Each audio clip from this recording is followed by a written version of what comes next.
hit it.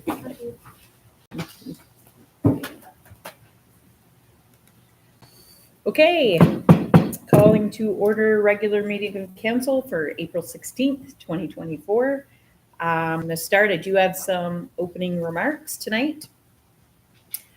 First, I'd like to open tonight by recognizing the efforts of our Solar Eclipse Committee, in particular chairs Councillor Julie Williams and Director of Tourism, Communication and Events Toby Peary. They helped organize a tremendous lineup of events and helped inform all of our community of what was happening and how to prepare for Eclipse Day. So we were indeed blessed with the best weather we could have imagined in a perfectly clear sky the entire day. So I think we were indeed the best place in the world to enjoy that once in a lifetime experience. And I want to thank our business community. That was extremely well attended and a lot of fun for participants. We welcomed people from literally all over the world, and the feedback up and down the river valley is that we made a lasting impression and made their experience memorable. And last but not least, I want to thank Deputy Chief of Police Mark Bennett again for all his efforts on helping coordinate that logistics safety effort in Woodstock and also throughout the entire region. From comments from many of the other mayors in our region, we learned that we can all work together and that we have a lot of competent and capable people in our collective, and we prove that we are able to host major events, and we look forward to more collaboration together in the future. And we had a lot of fun kind of as a group in a region, and I think there's lots more we could do. And in the words of the Deputy Mayor, I think we can all agree the actual total solar eclipse that lasted 3 minutes and 18 seconds was worth all the hype. It was really, truly amazing to witness it. And I had a lot of fun sharing in that experience downtown with hundreds of other community members and people from all over the world. So again, we thank our community for heeding all the advice we gave you. And it was certainly apparent that everyone had planned ahead. And we know most people were able to take time to enjoy that experience in their own way. Item number 2, I would like to thank the community members that reached out to participate on the Communities in Bloom or Community Beautification Committee that will oversee our participation in Communities in Bloom. We had a great first meeting last night, which Councillor Martin chaired.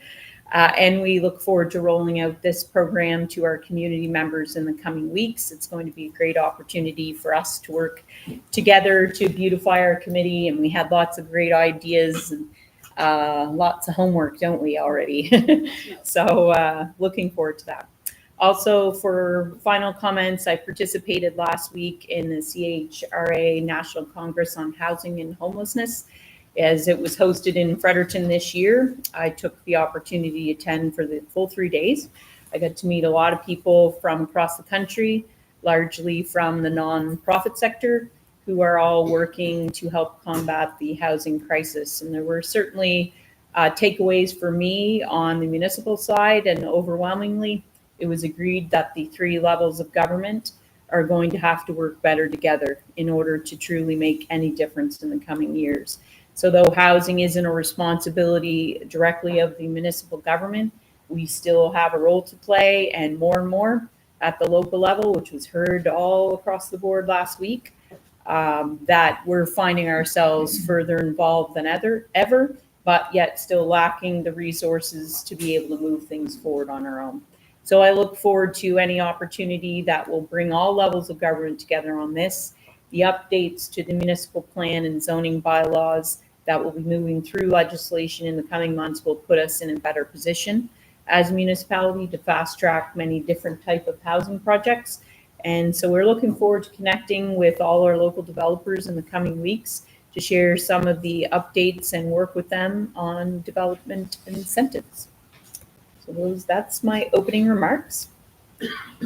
I'm going to move on to the next one, and we do have one addition to the agenda. And that's just an item under new business 7.7, which is Woodstock Fire Department half-ton rescind. And when we get there, we will explain that to everyone. So on that, if I could get a motion that the agenda for the regular public council meeting dated April 16th, 2024 be approved with the following change, addition, add item number 7.7, Woodstock Fire Department half-ton rescind. Moved by Councillor Williams, seconded by Deputy Mayor. All those in favor, please signify by saying aye. Aye. Contrary minded, nay. Motion carried. So we do have a set of minutes from our meeting March 26th, which was a regular council meeting. I think those were hopefully fairly self-explanatory. Could I get a motion to approve the minutes of the March 26th, 2024 meeting as distributed? Moved by Councillor Brown, seconded by Councillor McCartney. Any questions on that set of minutes? Okay, all those in favor? Yep. Yep, I'm following my other document. Thank you, Lauren. All those in favor, please signify by saying aye. Aye. Contrary minded, nay. Motion carried. I skipped over item number 4, declaration of conflict of interest. Does anyone have any conflicts of interest to declare tonight? Hearing none. Thank you, Laura.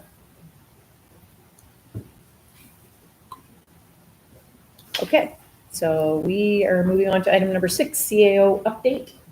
Okay, Roll it. so there are 3 requests from council still outstanding that the Town of Woodstock website, we've spoken about that. That is in the queue to be loaded and updated. We're hoping to have that by the end of April. The Rose Garden memorandum of understanding, the person at Rotaract I'm working with had asked that we wait until after the solar eclipse was done, so I'm going to reach out to her this week and see if she's ready to re-engage on that. I say April 30th, it might take another couple of weeks, but that's not an urgent one. And then the Nature Trust for Beardsley Road, I want to have that written up and ready to go for the next council meeting with a recommendation. Under other items, we have received 5 proposals for cybersecurity and managed IT, basically to manage our information technology infrastructure. And we're analyzing that right now, and we should have a recommendation made within a week on that, or within 2 weeks back to council on how we want to proceed with that. The new fire department F-250 has been delivered and is being outfitted for service now with the lights and the siren and the radio and all of that. So that pretty much completes that. We had talked about the generator for the Air Motor Center to be able to provide warming center and in case of power outages. RDC is confirming the partial funding will be available. We are getting a quote right now to have basically an engineer's recommendation on how big a generator we need and what kind of cost will be. So once we get that quote, we'll bring it back and based on the amounts and all that, I'll recommend that we proceed on at least getting the quoting and the costing done so that we know what we're doing. The big one coming up is our insurance coverage. It's out for bid now, and we're waiting responses. Traditionally, we would go through what I would refer to as a traditional underwriter. We would use a broker, they would go to an underwriter. But this year, we've also engaged an alternative model. It's called reciprocal insurance exchange. We expect to have the bids back and analyzed by mid-May. Because we don't have the bids yet today, and our current insurance expires April 30th. We will be extending for 1 month at 1/12 of our current rate, so it's the right rate to extend it. So just for the record, officially a reciprocal insurance exchange, it's a group of subscribers exchanging reciprocal contracts of insurance with each other through the same attorney. So in essence, you're almost self-insuring your people and working together. So think of it in terms of a co-op for insurance. So the exchange is provincially regulated, it's nonprofit, and it's an entity where the subscribers, that would be us, tend to be from the same sector or industry, and they self-manage that through a board selected from subscribers. There's no brokerage fees. As there are no brokerage fees and it is a nonprofit and it's focused on a specific industry, these exchanges tend to have lower administrative costs and lower risk. So we pool and share the risk, but we also do lay off a significant amount of that to traditional underwriters through the reciprocal exchange. So the particular exchange we're quoting has been operating since the 1950s, so it's not new. They've done a lot of work out west since then and have been coming to New Brunswick. It's specialized in the municipalities, and we do know of some municipalities, and I've spoken to the CAO of one in particular that has signed on with them. So we know they work and they're reputable. They've offered to come and speak to council if you wish. If anybody is uncomfortable with that model, and I can have the CAO from Quispan, I believe it is, come speak to us, or somebody from the actual company. So I'll take some direction whether you want to have somebody come. We don't know if we're going there yet. We don't have the quotes yet, but when they come in, we're going to have to, respond relatively quickly. So I wanted to give a briefing of where we're at on that. I am expecting it to be less expensive, and I've already had conversations with our incumbent provider that we'd be doing this. We'd be quoting an alternative model, and they needed to react accordingly. So they've had several months of notice to prepare. It's not going to be a surprise to anybody.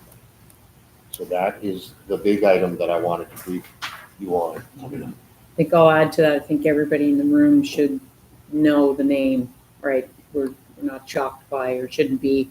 And we've all, so we've all heard their spiel a few times by being at other meetings. So personally, I would think we probably wouldn't need to hear from them, but maybe once it is not, let's say, an apples to apples trade, right? So I think there's more options on the procurement side to look at with this group as well. So, and I know from talking to other mayors and CAOs that they take advantage of that side. So when the pricing comes back, I think we need to take all that into consideration. So I'm at this point, I would think we probably wouldn't need to go that far, but once we get the pricing back, if we have questions and are still concerned, and then we can seek to bring them in or someone from another municipality. But you guys know the vendor because that vendor is usually present at all of our, it's registering. Yeah, so I think we're all fairly familiar with them. Fair? Yep. Yeah, without. So those were the highlights I wanted to address tonight.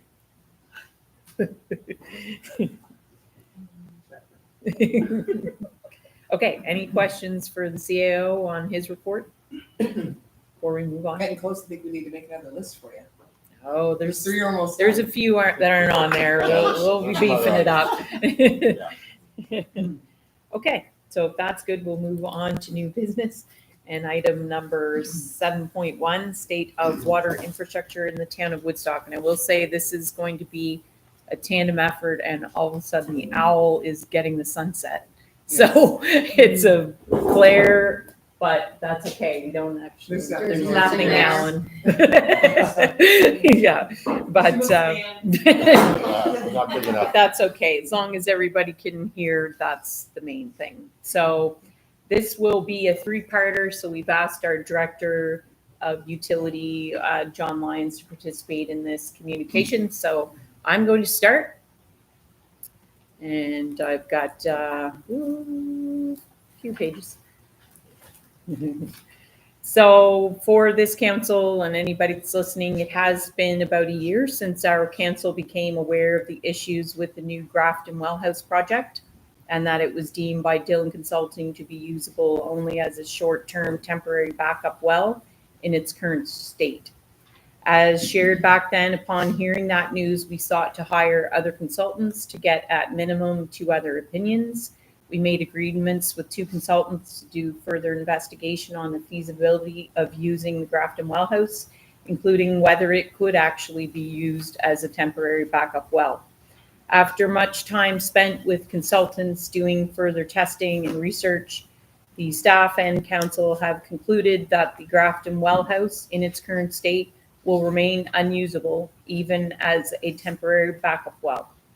There are many factors that have led to this decision, and as there was no water treatment facility built as part of this system, and due to the inability to easily or cost effectively build a treatment system at that location today, it leaves us with water quality issues and distribution system that doesn't make it feasible to use.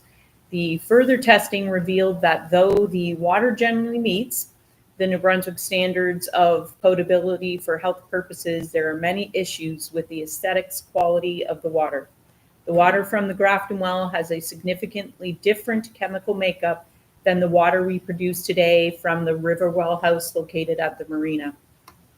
The different chemistries restrict our ability to blend the two water sources together in the same distribution network. So in order to use the Grafton Well House water in its current state, it would require us to completely abandon the use of the River Well House water we use today. So unfortunately, to achieve a water quality that consistently met NB drinking water standards for health and consumption, the volume that could be produced from the Grafton Well House had to be restricted below the minimum volume of water required to support delivery of water for our whole system. And in any case, the aesthetic quality is drastically different than the water we provide today, to such a degree that we know, and we had many conversations about this, that beyond a short-term emergency use of a minimal amount of days, that the water quality would not be accepted by our consumers. The water quality is consistently over the aesthetic requirements for manganese and TDS, otherwise called total dissolved solids. It is also consistently high in chloride, testing at just below the minimum aesthetic standards for chloride, with some tests reporting over the limit. The TDS levels were consistently much higher than the aesthetic limits, which can lead to excessive hardness, unpalatability, mineral deposition, and possible corrosion. So throughout the process, some additional exploration has been suggested, and we are planning to continue with longer water testing. As we were doing water tests over the winter months, we did have interruptions with power outages, and we would like to monitor the water for a longer duration to see if the water quality improves or declines, which either could be a possibility. So given the large investment of over $4 million, we in the end are prepared to exhaust all options before we ever make the decision to completely abandon the Grafton well. However, any further investigations will take us a lot more time. And unfortunately, tonight I have some additional news to share with everyone regarding our River Well House that we currently depend on, and the issues we are facing with it currently requires all our time and resources at the moment. So over the past months, the utility team has been working to replace the non-operating pump for River Well number 1. When the replacement pump was received and installed, the expected water flow was not achieved, as the screen that's down in the well has become almost 100% blocked with sediment and buildup. So for those of you that do not understand the structure, our existing wells are located within the same building structure. So in all of our conversations, for us, it means in actuality, it's simply one well or one water source. So the only way to attempt to repair the screen would require an extensive high pressure water treatment that is not possible, given the high risk of impacting well number 2. With no other resource to defer to, that's it for us. So we cannot do, there's no way to proceed with that. So as these are our only 2 wells, it's, as I just said, the risk is just certainly too high. And as such, we have been working with a consultant and the Department of Public Health the past few weeks to devise a plan to install a 3rd emergency well outside of the existing building that we can connect to the existing infrastructure. So for clarity, to ensure everyone is understanding the gravity of the situation we are in, we are down to 1 well and one pump to supply our entire community. And I can confirm, right, John, we have a lot of spare parts and components for everything.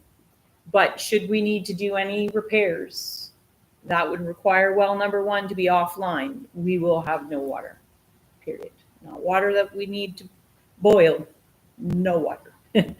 So we need everybody to truly understand the gravity. So I want to close my initial comments by saying that though our situation indeed has reached an emergency level, that I feel confident in our team, both internally and externally, that is working towards solving our issues. As John and the CIO, we talk about this on a daily basis. So not always me, but if I'm not talking about it, I'm thinking about it. So we're definitely, it's top of mind, and it's top of mind not just for us, but for the province as well. And again, I would say, though we may not be necessarily happy with the result of the Grafton well, at least now we have an answer, and we have an answer we can share publicly. So it is always our goal to remain as transparent as possible, and we will continue to do so moving forward. So at this time, I'm going to pass the conversation over to CAO to share with you more details about the emergency well project. He's also I'm going to let him reveal the new consultant that we have hired as our engineering consulting firm to help us with our current issues and for other items we had put out for request for proposal earlier this year, and then followed with John Lyons, our Director of Utility, to share his extensive work that they're doing just on a daily basis outside of all of this. So there's lots being done, and in the relatively short time since this council has been in place, we have made extremely good progress on ensuring our existing system is secured. And I'm proud of the efforts of John and his team, including Greg and the Public Works team, and that often work with them all hours of the day and night when called upon. So CAO, I'm going to pass it off to you if you're ready. So I'll start with the utility projects RFP and the selection of the new consultant. So on February 20th, we issued a request for proposal for assistance with 3 utility projects: the rebuild or refurbishment of the Eastwood Heights water reservoir tank as it's nearing the end of its design life, the identification of a new potable water well site able to be integrated into the town water supply as a supplemental secondary water source, and then a review of our utility assets and the development of a 5-year priority action plan to address challenges. So our selection criteria included obviously technical competency, familiarity with our areas and systems, our relative importance to the vendor, the cost and cost risk of the proposal, and a cultural style fit of the consultants with the way we want to work. So we received 3 proposals. From these, I'm pleased to announce we have selected Boisonneau McGraw as our utility consultant for these projects. And Boisonneau McGraw is a New Brunswick firm founded in 1966 by Richard Boisonneau and is now led by his sons, Jacques and Andre, both professional civil engineers who remain active in the business. As a matter of fact, Jacques was here this afternoon. Yeah. Their focus is municipal engineering services to communities and First Nations, while also being capable in structural and transportation engineering, GIS management, and land survey. So obviously their first priority right now is locating and bringing online a secondary water source. Initial efforts have been focused on identifying the test wells drilled when the marina wells were brought online in the 90s. And we had found 5 of them, but as of this afternoon, those 5 identified wells were located, but it was determined that due to their age and condition, these particular wells cannot be used. So a proposal is now being prepared, and I should have it by the end of the week, hopefully by the end of the day tomorrow, for drilling a new 16-inch well, which is the size of our existing wells inside the building, a new 16-inch well on the marina island, outside of the building, physically farther away, to tap into what we know is a good water source there. And this would lie within the already established well field protection area, And so we plan to have this proposal for review by the end of this week. And while this is ongoing, we've also requested Boissonel to assess potential water exploration sites away from the river on higher ground as another option, but our first and immediate priority is the secondary well sourcing. Covers that. So I'm going to turn it over to John. If, John, you want to take us through some of the highlights of this year, because I will preface it by saying I'm very glad to have John on board. And despite what we're hearing here, there's been a lot of good things going on, starting, I think, with with John's cultural change that he's bringing to the team and his expertise specific to water. And the attitude that's being taken is, if we find it, we're going to fix it so we don't have to fix it again. Thank you, Mr. Walker, for the kind words. Appreciate it. Pleasure working with you and Mayor Jones as well. This is a big thing. This whole well thing is consumed a fair amount of our time, but there's still a lot of stuff taking place now, as you say. Just to hit a few of the highlights, it's been a busy year. And also point out the fact that it's not just the water team, water, sewer, utility group. It's Greg's team. We all work together in one shop. We are divided when we have things to do at times, but there's a lot of times big things. We come together and work as a team. So that's really nice. Really good work. Been saying that so far just this year we've had 13 water breaks. I mean, that's a lot of breaks in a short period of time. And the positive thing of water breaks is it seems like every water break, it sounds negative, but we find something positive. We did one not long ago. There were 7 valves we had to be backing up opposing valves to get it isolated to work. And through that, we found 2 valves that were in closed position, which should have opened. That allows for proper circulation of water. So that was created dead end. So as negative as a water break is, it seems like almost every water break is fine. After a closed valve, we see something that needs fixed, and we'll just move forward. It's many people pull their hair out. I don't have much hair to pull it. So and we look at it as opportunities. We've had 2 new generators installed to back up booster stations for the water side of things. Eastwood, now with the trail, stumbling for words, in behind the Council School, we lost water. We didn't have a booster station. We didn't have anything to boost it. Now we do have at the booster station, we have a generator to back things up. Wouldn't help when you completely lose water, but when you do have to shut that feed off and it starts getting involved, especially power outages and things like that, that would be the biggest concern with the power outage. That really is going to make a big difference once you get the whole business district in there. So that's a real bonus. Riverwell, we had an old generator set up in there, which was just a diesel engine to turn the pumps. It didn't generate anything else in the building. It just made sure the water was pumping. We've got a new generator there as well. They've all got automatic transfer switches in both of those, so that's really positive. I get an alarm on my phone to say the generator's on. I don't have to call somebody to win. I'm not concerned about the chlorine pumps not running and things like that. It's great to have 2 generators in the system. Let me see, sewer lift stations. That's been interesting. We've seen a lot of things in there as well that has been wrong, but we've got a lot of positive things. We've had we've ordered 2 pumps for request for pricing for lift station pumps at Cyril Street. Light, who engineered the panel back in the early 90s, I believe it was, 91, 92. They were actually the lowest bidder, so we're putting the existing pumps that were in there, light pumps back in the whole thing. So we're positive to have those. We had a pump rebuilt for the Ironwood lift station. We had some failures at JR's. There was a rebuilt pump in there. So we're coming ahead. We're getting a lot of things in place that haven't been in place. We did a lot of things last year with the lift station before Christmas. In general, we're adding more components to our SCADA system. That's just a computerized version that lets the employees see what's going on, sensor alarms, and everything like that. A lot of those components have been there, they just weren't utilized properly, so we're just adding more and more to the system and just making it work a little smoother. The entire team, including Greg's crew, we all did confined space rescue course for the entire work staff. That's a big requirement now since the disaster in Fredericton a couple, 3 years ago. Confined space is a very serious thing, and we have to go rescue team on board. So we've done that for the entire crew.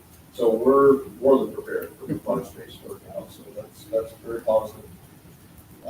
Inspections and flushing of water valves, the guys have started to see the importance, they're making the time for it. When we get water breaks, we're beating on the valves, it speeds things up so much more. So the guys have now seen how this all works, and in their spare time, they'll just go out and start trying to find valves, making sure the valves are ready to use. So again, these are all nice positive things. Leak detection, that's something I don't know whether it's been done in town for a long time. Brought Aquadata in, they spent 2 days here working, just on the St. Andrews system, and they found 4 leaks, and questioned the zone valve, which actually is a fifth leak, it's not just the zone valve, and that's gotta be done, so those four of the 5 have been repaired, and we're working on the other one. So that's very, very positive, I think, in the system, we're talking about all the negative things and everything like that, we're finding a few things that just bonuses, like you see things that stick out. Just in the last month, we've had 3 circular breaks, 2 laterals, so there's been 5 breaks we've worked on in the last month. A lot of that's because the protection is the same. Some of those people are going up for years. Yeah. We don't know. There's never any rain, and we updated their SCADA, put digital flow meters in and things like that to know what the community sink for water. Just, you went to the well house, you saw water going through, and that was it. So we're at least able to start the trend. And the more time goes on, the more we'll be able to track that, so that's kind of nice. And John, it's worth noting that finding and correcting those water leaks dropped our daily consumption by 15%. 15%, yeah.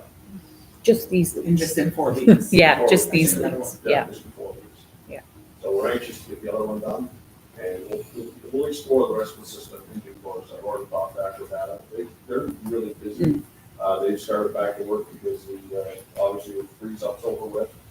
So they've started doing they do a lot of hydrant flushing, hydrant repairs, a lot of things like that. But they're gonna try to fit us into the summer to do some of the some water protection now with more things for itself. It really, it's a real bullish focus. Lift stations, again, just in the last month, King Street had several issues with flushable wipes. And again, I bring that up because you'll read packages and they all say flushable wipes. So you call the crews in on Saturdays and Sundays to get out and clean flushable wipes out of the pumps.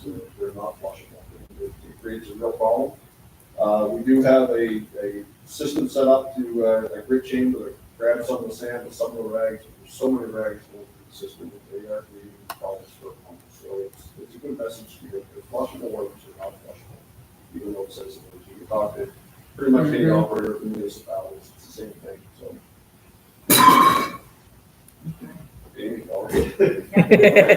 That's a water spill. Yeah, you'll get the right one here.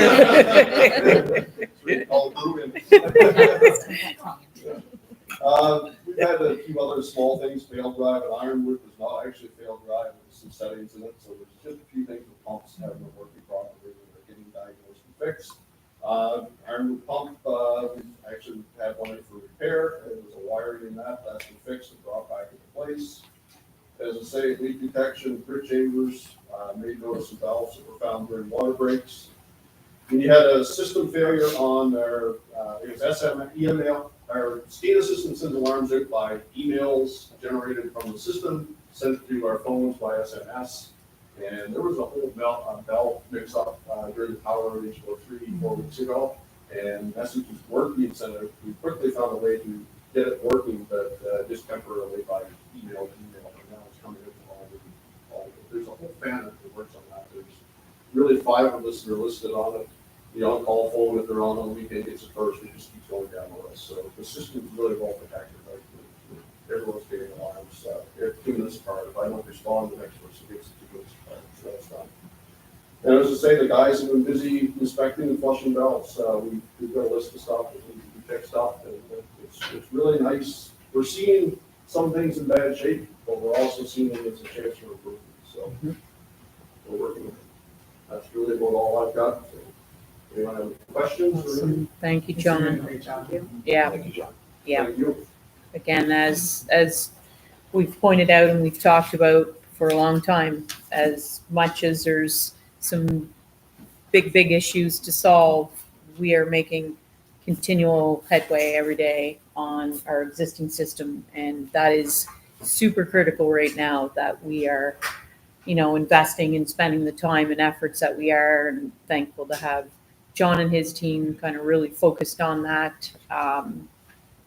It's that's proving good. And we did hold the utility budget from our finance conversation earlier, just simply because we are going to review that again with everybody at our next council meeting, because we're going to take a look at, we'll know some costs, but I would say we are in good shape in that way for the most part.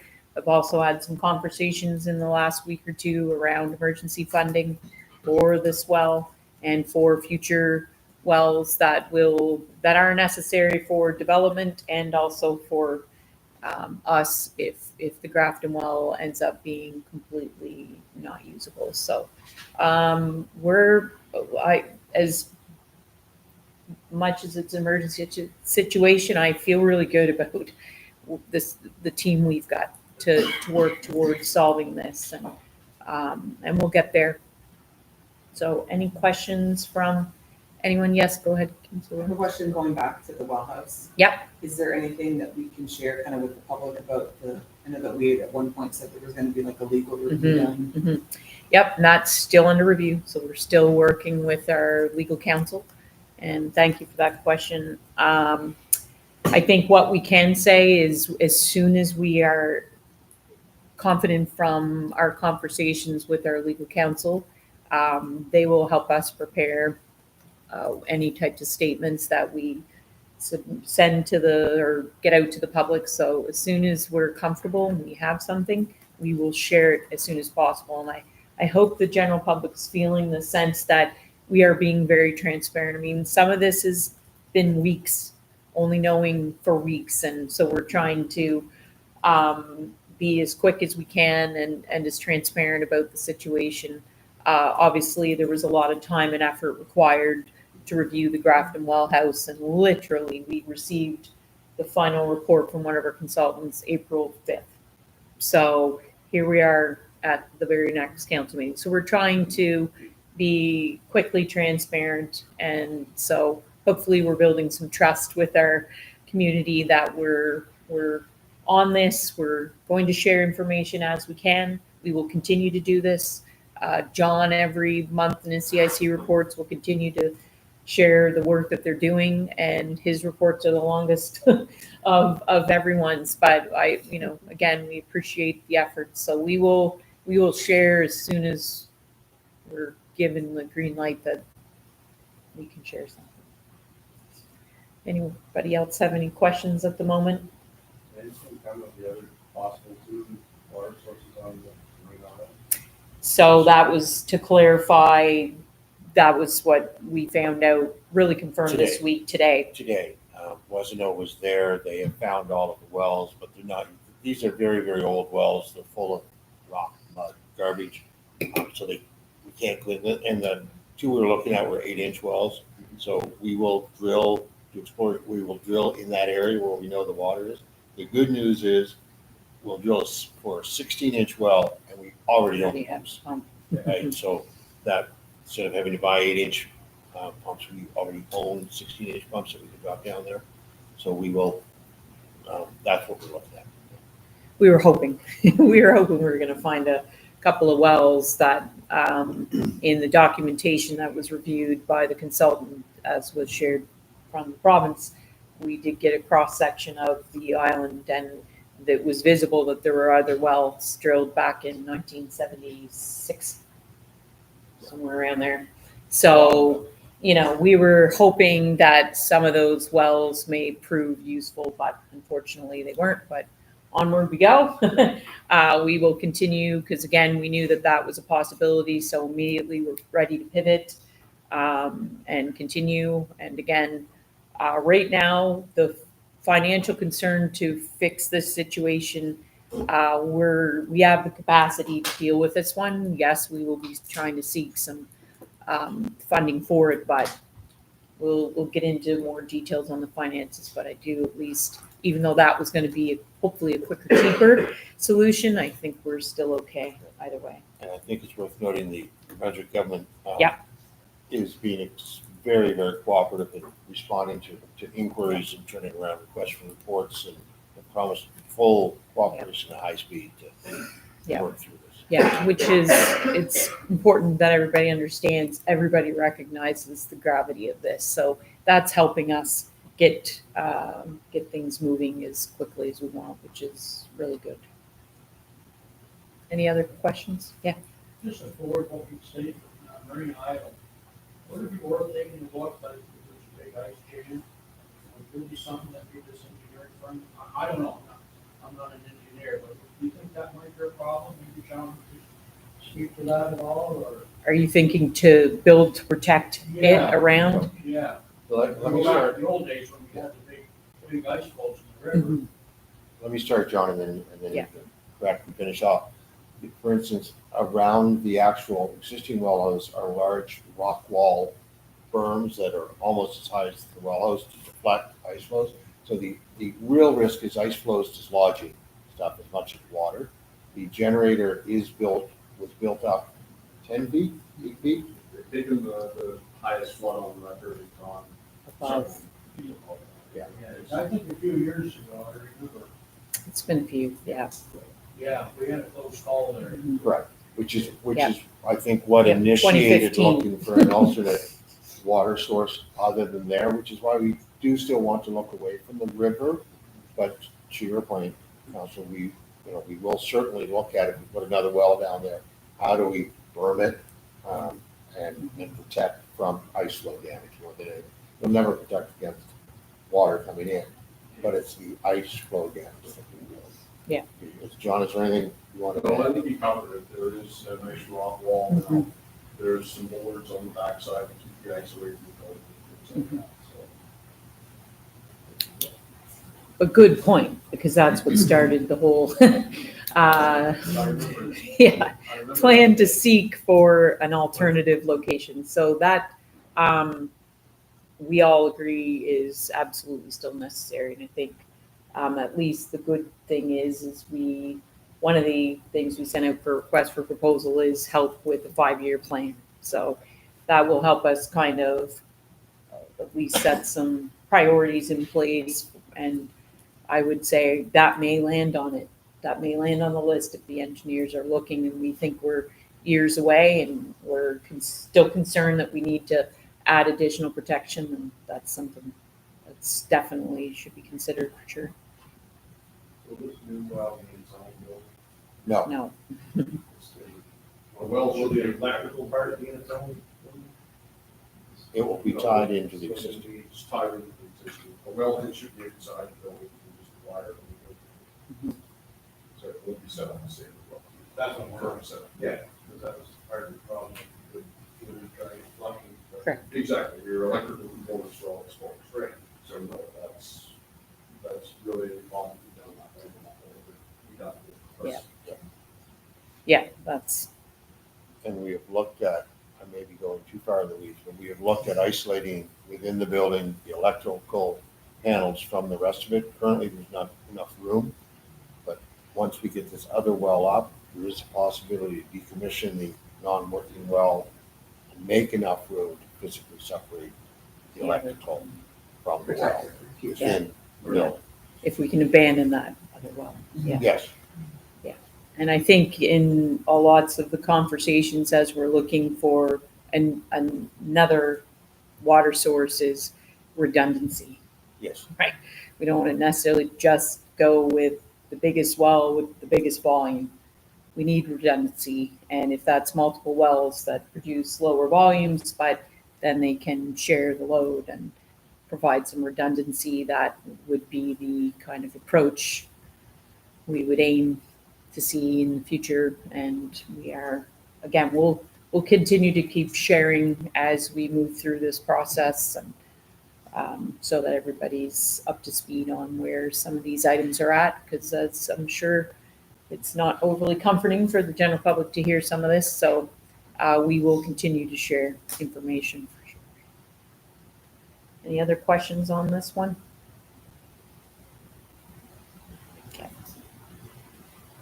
Okay, moving on to item 7.2, Planning Advisory Committee. So we have, you guys all have documents in front of you. And I'm going to let, thank you, John. I'm going to let the CAO maybe do just a quick summary of what we have in front of us. I think for the most part, I'm comfortable sharing everything and hoping we can make a motion tonight, right? No cancels, so. Okay, so the planning approval committee is made up of 8 board members, 7 of whom are appointed by council, and one or two, our choice, but we've chosen one, is a council member. So it's asked of the nominating committee, and every year, certain members' terms expire, and then we need to either reappoint or replace those people. And we have a nominating committee consisting of Councilor Martin, Councilor Mark, and myself, and the development officer, Andrew, that go through and we do a call for appointments, people that have interest. So for this year, we have 3 members whose terms are continuing: John Morrison, Sarah Leach, and Peter Kavanaugh. So they will stay on. We had 2 members who are re-offering, Gareth McRae and Kurt Young, and the nominating committee is recommending that they each be reappointed for a 3-year term, which leaves 2 openings. And we've had several very good candidates. And one of the things we were trying to do was get some representation from other than Ward 4 to broaden the representation. So we do have, we're recommending John Slip, who is from Ward 4, be appointed for a 1-year term, and Marlene Hassard from Ward 2 be appointed for a 1-year term. And that is the slate that we are bringing forward. Can you confirm that the other members, what you're suggesting their terms are? Okay, I'm sorry. Gareth and Peter and. Yeah, John Morrison expires in 2025, Sarah Leach in 2025, Peter Kavanaugh in 2026, Garth McRae and Kurt Young would come back on for 3 each. What we've typically been doing is bringing a new member on for 1 year, and then if they do stand and get reappointed, we would typically go for 3. Because the idea is you do want a cycle of so many coming off each year so that you're not emptying the board all at once or having to do it them all at once. So my only comment is that I would suggest an amendment to the motion that we only reappoint Gareth McRae for a term of 1 year rather than 3, because he's again Ward 4, and that would allow next year plus he's been on PAC for 7 years, 3 years would put him at 10. So in trying to get a variety of people participating on PAC, we really only have representation from Ward 4 and Ward 2. So if next year that opens up an extra additional opportunity for someone from another ward, I think it'd be good to have that be automatically, just given his length that he's been on. Yeah. So that gives some a little bit of extra. And again, if that doesn't happen, we can reappoint him for another year. But I think the whole point of this is to be able to have an opportunity to get some coverage from all wards, if at all possible. So the more opportunity there are to renew some. And again, just for everybody's clarity, we adjusted, right? The suggestion was to adjust from 2 councillors down to 1. So just so that everybody's aware of that. I'm just looking for the same thanks to Kelly County Grant. Yeah. Yes. 20 years of Yeah. I'll pass it on. service. Yeah. I'm sure she's tuned in. A lot of years. Yes. Awesome.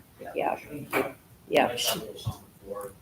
I've mentioned that before in the past, like, these folks have been on this committee for a few years, for Yeah, years. We should long time. recognize them somehow. maybe. Who we at brisket? Oh, okay, sorry. Sorry, are our names on Okay, this list all the new members? All the names, or are there just with the just names you mentioned? Or do I have a different sheet? You should have this sheet, you should all have the same sheet. So So the- you're all crossing, version. yeah, there's a few people, so we did not Okay. discuss the ones that don't see a term are just cross them right off. Okay, gotcha? Okay. Yeah, I didn't want to say the name without. Yeah, Okay, great, thank you. so Okay. we will send out notes to those, thanking them for applying and asking them to reapply again in the future. Yeah. There were no bad candidates. no, I mean, it's excellent that we had lots of interest. Oh, that's a good problem to have. And again, in the future, it'd be great to have some interest from other wards, so we'll just try and encourage that next year. And to having sat on boards and still sitting on the board, to still be on PAC for holding that for 20 years is quite something, because it is a commitment. And I would say was a tough decision because of her role and the role that she played in being the president. And so we were very grateful that she agreed to stay on last year for an extra year in a new transitionary time. So we definitely do thank Kelly Cummings Brown for the years she served. And yes, Councillor Bradbury, we can discuss, I think, Yeah. that. Yep, It's happened before in the past. Yep. I think we should. Yep. Volunteer use. absolutely. There's a lot of decisions we made on this committee. And over the years, some tough ones. Yeah, exactly. There's been some tough ones. Yeah. Yeah, so. Okay, so I don't understand your council is the one amendment put forth. put forth so far. Does anybody else have any comments? So I'm, yes, we would. I think, no, I think that will be a conversation we can have around the council table as far as who's interested in participating on PAC as a counselor. And we can have, for scheduling, we Yeah. can have a primary and a designated backup in case the primary. So I'll let council Yeah, decide that's how. kind of what Will and I discussed. Yeah, If I can't make it, I'll call Will up or vice versa. Yeah. so are you two both suggesting you'd still be interested in remaining? Yeah. Yep. Anyone else want to? Does anybody else want to? Yeah, no,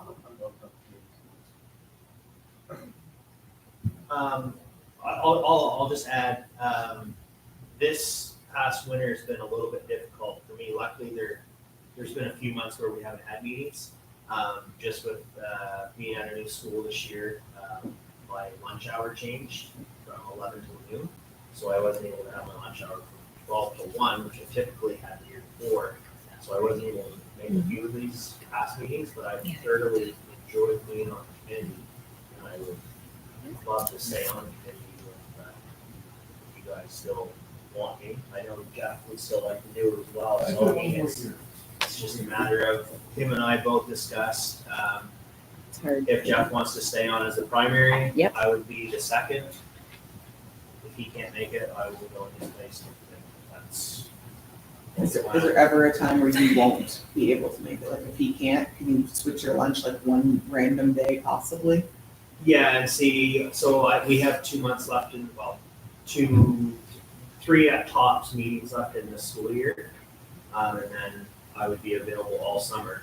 And then next year, the chances of me having a different lunch hour are pretty strong, I would guess. So my availability will be increased here in another 2 or 3 months. Okay, awesome.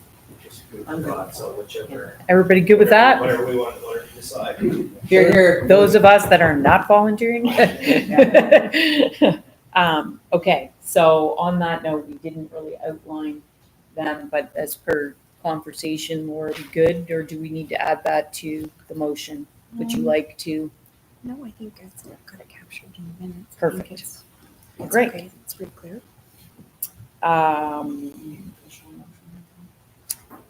Yes, I do, and I'm going to read it with the amendments suggested. So the motion would be to accept the names recommended by the PAC nominating committee with amendment to reappoint Garth McCray for a 1-year term. If anybody wants to move that. Moved by Councillor Williams, seconded by Councillor Martin. Any questions on that? Concerns, rebuttal? Anybody not like the amendment? Okay, all those in favor, please signify by saying aye. Contrary minded, nay. Motion carried. Excellent.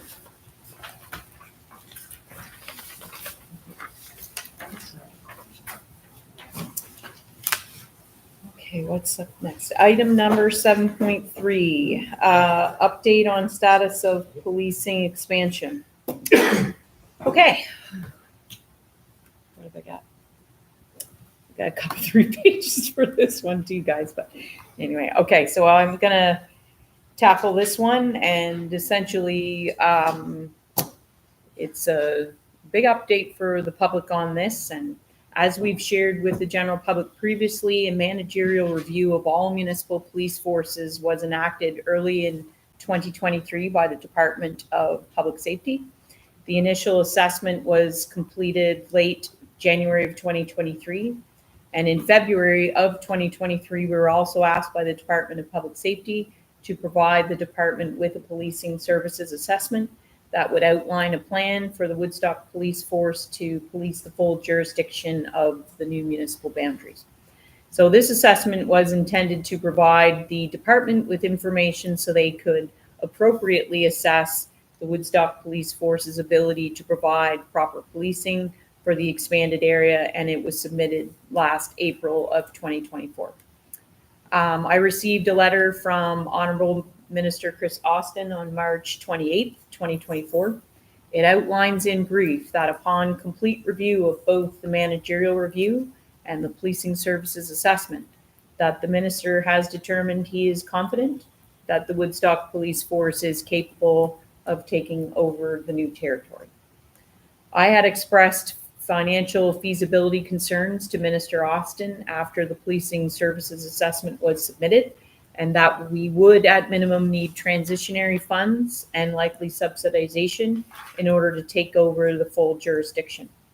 And in recognizing the large expansion of going from 15 square kilometers with a population of around 5,600 to over 500 square kilometers with a population of over 12,000, Minister Austin has such offered transitional funds to us.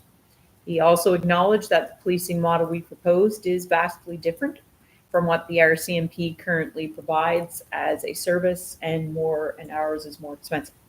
So Minister Austin confirmed in certainty that there would be no short-term or long-term subsidization, but as mentioned, he has offered to contribute up to $3 million over 2 years towards our efforts to expand the full jurisdiction, should we choose to do so. And as we have shared previously, we are not interested in swapping out a like-for-like service, and we recognize that it means the cost of policing would be higher for the outside wards than they're paying today. As we promised to the general public when we know more, we would share it. So that's hence what we're doing tonight. So today I would argue we know a lot more than a few weeks ago, and I would like to thank Minister Austin's department for listening to our concerns and considering the large undertaking, the offer of the $3 million in transition funds. It isn't insignificant. We have done a high-level review of the original budget that we put forth that would provide a 24/7 coverage policing model for the full jurisdiction, considering the transitional funds offered. And it is a significant offer by the Department of Public Safety, and we don't take that lightly. But I have followed up with the department with a few questions around property tax limitations and possible additional transitional funds for a third year. So I'm still awaiting a response, but what I can tell everyone today is that our high-level review, which keeps intact that original policing model suggested in the policing assessment review, revealed that it would be possible with modest tax increases to outside wards over the next few years and would remain under the current cap or restricted to of 5 cents per year to manage within a 2 to 3 year transition period. We could probably do this.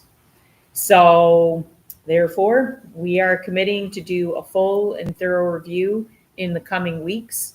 In any case, I would say from our perspective today, this will mean a tax increase for those in wards 1, 2, 3, and 5, as we still do not know what fiscal reform will look like and what other revenue opportunities might become available through that. So today, we just simply have to assume all the revenue for this would come from property taxes. So once we complete our thorough review and we have some additional questions answered by Minister Austin's department, and we determine the exact tax increase implications for all wards, we will do some public consultation to gauge the interest of our community members. So I want to close by stating 2 additional things. First, we were asked by the Department of Public Safety for a plan to take on the full jurisdiction for policing. We did not seek or initiate this process. We recognize that policing is challenging no matter what policing service is providing the solution, and we are thankful for the partnership we have with the RCMP. So communications analysis in no means reflects our relationship with the RCMP, as we understand completely the challenges they face in our very, very rural, large community. Secondly, we recognize that property tax increases are a challenge for many, as most everyone across the country is grappling with affordability of living. However, we do owe it to everyone to do this review and consider greatly the opportunity that sits in front of us. We have been offered transitional funds and we've been given the power to make this decision ourselves. So I think we need to do our due diligence and take this very seriously. We know that our area, for a number of reasons, is an extremely active area, and that taking over the full jurisdiction will require a different level of policing that we do today. And with our vision of a more active presence and a 24/7 model, it will cost more. But with the help of the province, this may be a win-win for all and one that we can manage financially.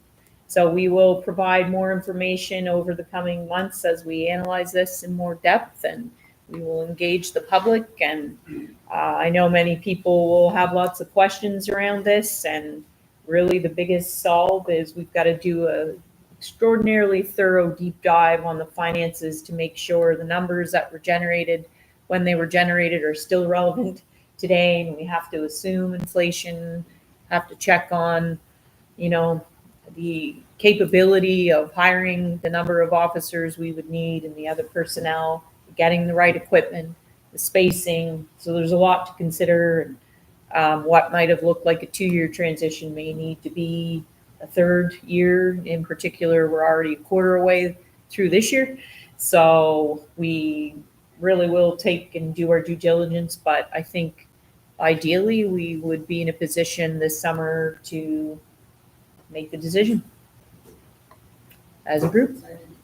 It's very exciting. Look, it's an offer, and that's nothing to snuff at. $3 million, it might not be quite enough in order to manage increases in property tax to what at first blush seems reasonable, a reasonable increase in request, but we'll see what they're willing to do to help us with a little bit more just to get us by. But biggest thing is, I think we could, at the end of the day, after the transition period, stand on our own, which is going to be necessary, because they were pretty clear about that. So I'll throw it out for any questions. Go for it. I'm just gonna say cautious. I agree with you, and I appreciate you gonna do a deep dive, and I know you will. We'll bring that back to council, I appreciate that. But December 31st, that's the date where we have to notify the RCMP, just go back. On That's the standard date. those. Yeah. Yes. So they'd still be in charge for another year after that, right? There's Is it December 31st, 24, so they'd be there until December 31st, 25? we will need them for another year no matter what. So Exactly. hence why there was no way to do this without transitional fund money. So, But I guess what my point is, that's gonna give us time, because that's gonna be like huge for. Yeah. For our. Yeah. Department. yep, they need time. Here. Yep. Like, oh. Yep. Everything. Yeah, no, we know, then that's hence why we're not sure a 2-year period is quite the right time frame. It may need to be spread over 3 years, and there seems to be some willingness to maybe work with the RCMP on that date in case the transition needs to be not so clean cut, but I do not have that in writing, so we will not take that comment to the bank.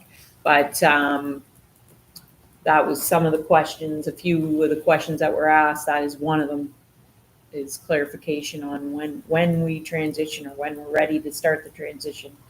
If it must have to be that date, or was there flexibility on it? Because duly noted, Yeah. yeah, Because, we got a lot of stuff on, like you was talking about water and sewer. get all kinds of stuff on the go. Exactly. Yeah. So I'm very, very cautious on the financials. Yeah. Okay? Yeah. So, Noting water's in its own budget though. Thank you, Mayor Jones. My question would be towards, do we know, when the current contract for our municipal police force expires? Do they have a contract, like as far as their union? Oh, December 31st, 2025. Is the union, yeah. Is the union. So Yeah. a year. Be timely. I was curious, I'm just curious how that lined up as well. Yeah. That's Yeah. interesting thing to consider as well. Mhm. So how does it work in the works? 1, 2, 3, 5, as far as fixing, is it a rental contract with the RCMP in the province? Is how they operate? Yep. When does that run out? So 2032, I believe, is, and that's a federal, really, it's a federal provincial. Let's say the province has agreements with the feds on RCMP services, and I believe it's 2032. I probably could verify that with quick search So that's maybe, set but in stone, kind of feel like it's not something the RCMP could look at the model that G4 has put together and say, well, look, we can do this, do that. no, I think, It's that. yeah, I think they already told us in the public thing that they're not capable. of yeah, they planning on don't, they that. don't envision our model. They don't necessarily agree with our very padded model, but, No, but I'm saying if that's the palette of people that. Yep. in municipality would stuff. we could be a very good test case for them, Mark. I'm just Yeah. asking like if. We really could. Be, It's 20. they 20. tied, or if they can go to J Division and say, look, No, I think what the province has stated clearly, and what we've heard Minister Austin talk about this in the last half year, I would say more so than Hoyer, but they are looking at policing, they're having conversations and trying to figure out the best way forward, and hence not everyone is probably getting these same letters. I think they're trying to be very cautious with trying to see what jurisdictions that do have municipal police forces today can expand before looking at adding new, walk before we run, so to speak. And that's been our motto, because again, even on a regional basis, when conversations first started, there were some municipalities that were maybe focused there, but we cleanly said there's no way we could ever look beyond just expansion of our own jurisdiction for a number of years. We would need to be up and running and have a few years under our belt before we'd know what a larger expansion beyond us would look like. But I would say we just never know. I'm not sure what their grand plan is. I just know that today and for this year, the focus is let's look at what the current jurisdictions do. And so we would have one of the biggest transitions as far as going from 15 square kilometers to 500 is a huge leap. So it's a bigger ask than, say, the city of Fredericton's expansion and some of the other municipalities that just took in a smaller area, it was much more feasible. And so I'm not sure many others were maybe offered transitional funds, especially what we were offered. So, but we're very thankful that they actually took that serious, because there was just no way to fiscally manage it without transitional funds. So, I feel like a lot goes back to Chief Forward's incredible strategic plan Yeah. that he put together too for it. Yes. Because it was so thorough. Yeah. So I know a lot of letters, there was a lot of no's that came out in the last month for a lot of people who were trying to do something similar, so.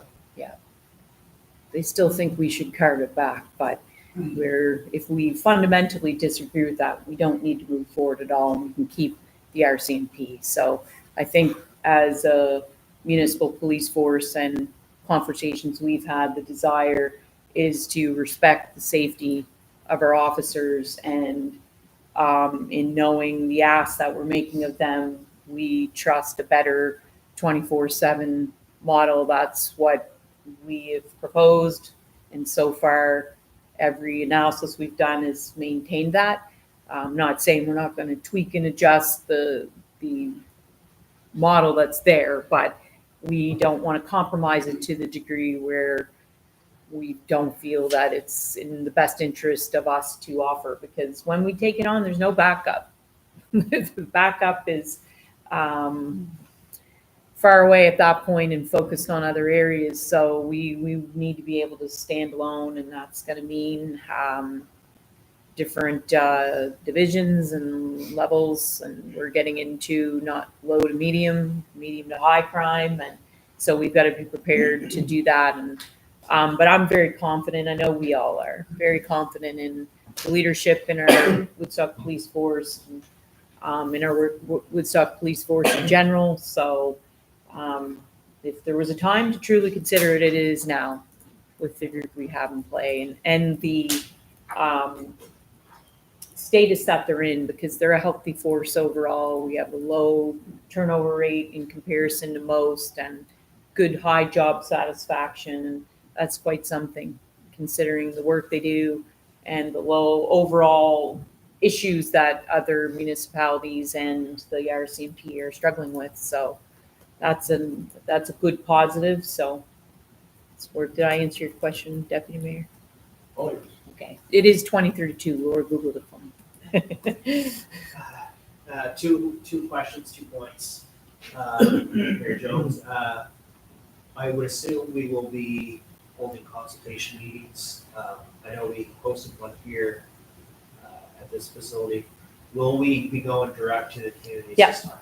Yeah, we'll go out into the wards for sure. Try and get to each wards. There's sometimes different, one ward in particular, we struggle to find a location, but we will certainly do lots of consultation. We will consider what appropriate initiatives we should take. The last few surveys we sent out actually got some good traction. So even sending out, and I don't think we'll ever likely move to a plebiscite on this, but I think the more we can engage with our constituents and get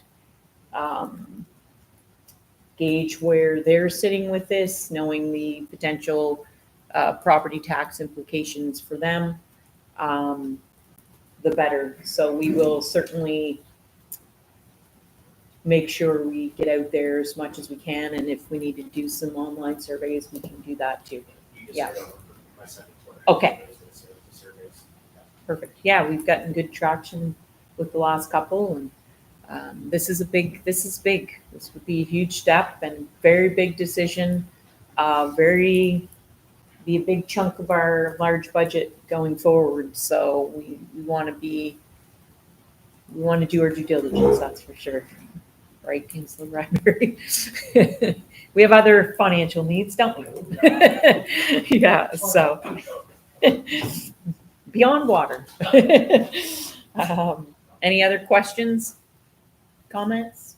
The only thing I'd be curious about would be, since we're talking about this after council committee, but the amount of times that RCMP has to call on Town of Woodstock and vice versa. I'm sure that Chief Forward has that number, but I'd be curious, like you're saying, well, we would be standalone. How often does that happen today?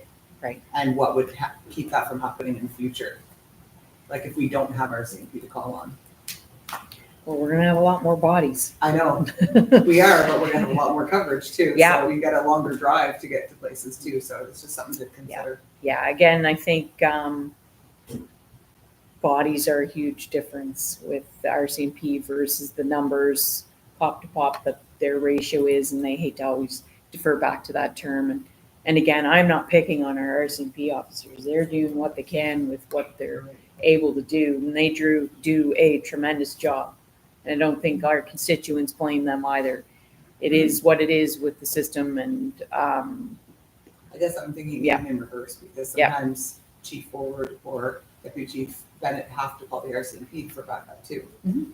So, we'll still have those relationships because we're still going to but they need. drive him from Perth Yeah. Andover next time. Yeah. Well, Well, maybe- so far they still have a detachment here, Council Williams. So That's I'm not sure that will change. Yeah, it's true. Yeah. So yeah, true.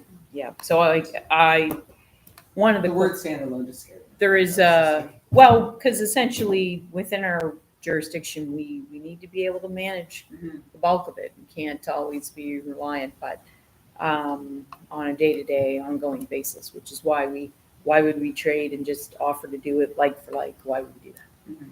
So I think if we can, consider some additional costs for what we consider a hardier model that might work better for everyone, if everybody's game for that, Mhm. at first glance, it looks doable. Any other questions? One more. Just came to me. Will this be opt-in, all wards will have to opt in, or will it? Yep. Like, It's all or nothing. it's all. Has to be all or nothing because we can't split and splice and dice to that. We'll end up leaving black holes for both of us and how do you, so it's all or nothing. It's either all 5 or. Yeah. Yeah, well, for clarity, sorry.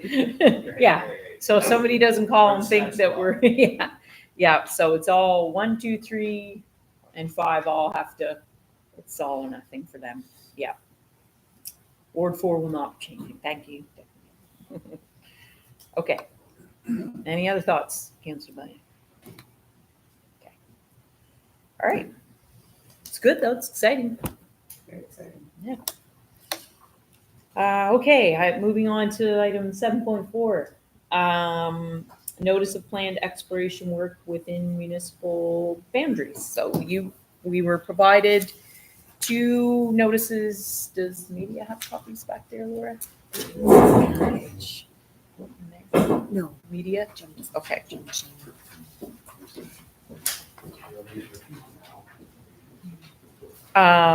Okay, so we have 2. One from notice from Canadian Manganese Company and the other from Manganese X Energy. So hopefully everybody had a chance to review. And again, for a recap for the media and the public, this notice of planned work that we're accepting is essentially our acknowledgement that there's work that's being done in our communities. And we've asked some higher level questions that are more relevant to us as a municipality. We're really in line with what a landowner would be. So when they are applying for a permit to the Department of Natural Resources, there's a box there that says, does your municipality know about your work?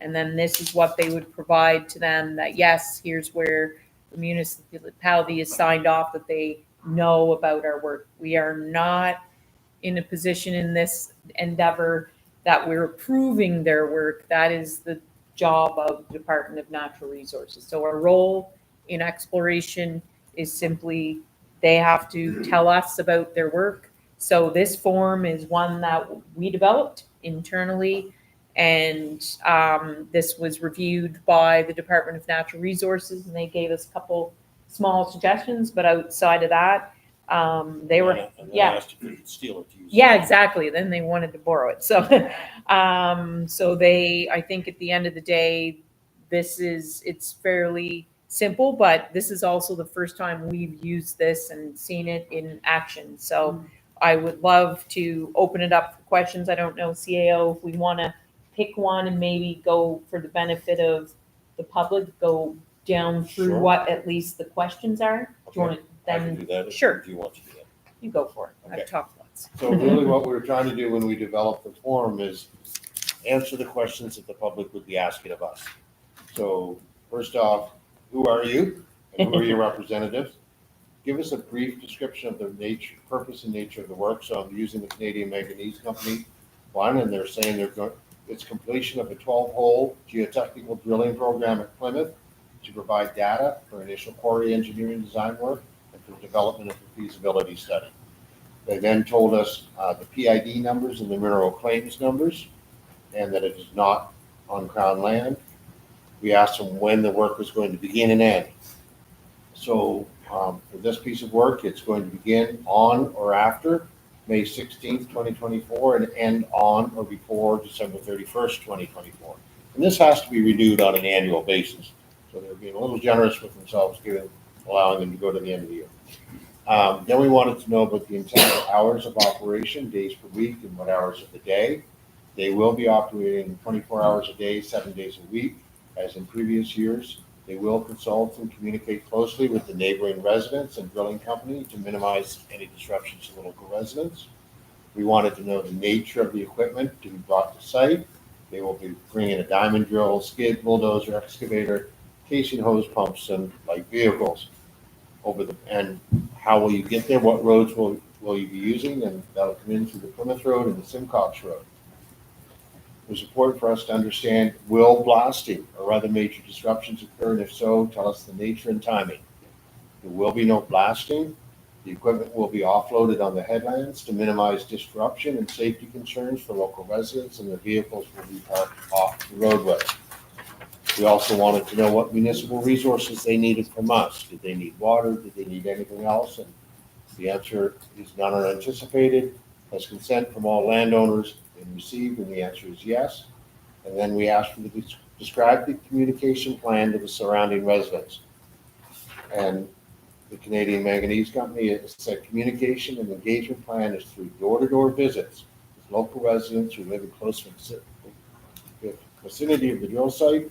And as in previous years, a free water test was offered to residents living in close proximity to the drill site.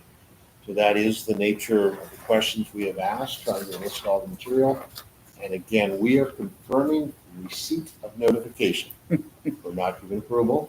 It's not our role. We're just confirming receipt and providing this information so that we have it for the public. Yeah.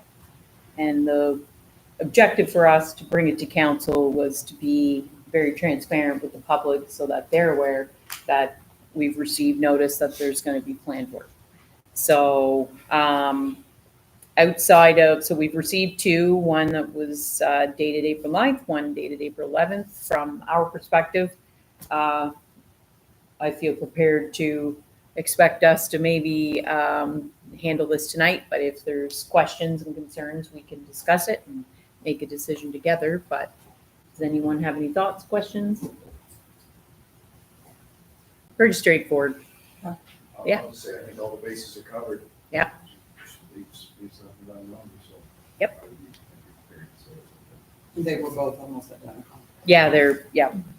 And again, this is just one box they need to check of many, many boxes when it gets to the Department of Natural Resources. So if they see any issues, the work won't happen anyway and the permit won't be issued. So we're just part of that process now, but I like it. At least now we're aware and we know, and we got to control, and the public knows, and we got to control really the form and the template. The Department of Natural Resources was very amenable to us to kind of work with us on the process. And this is all new for them too, because this is the first kind of go around where they're doing this within a municipal boundary. So all new. But for the public, it would be the same as what we've done last summer. Yeah, that's Which is right. Different. Yeah. Just now comes across our desk so we can. Yeah. Say it. And we'll reiterate exploration work. Nobody's been issued a mine permit. Nobody is doing any mining. That They don't helps. issue And that's right. We do not. They don't need any of our water at all? Well, Trucks were.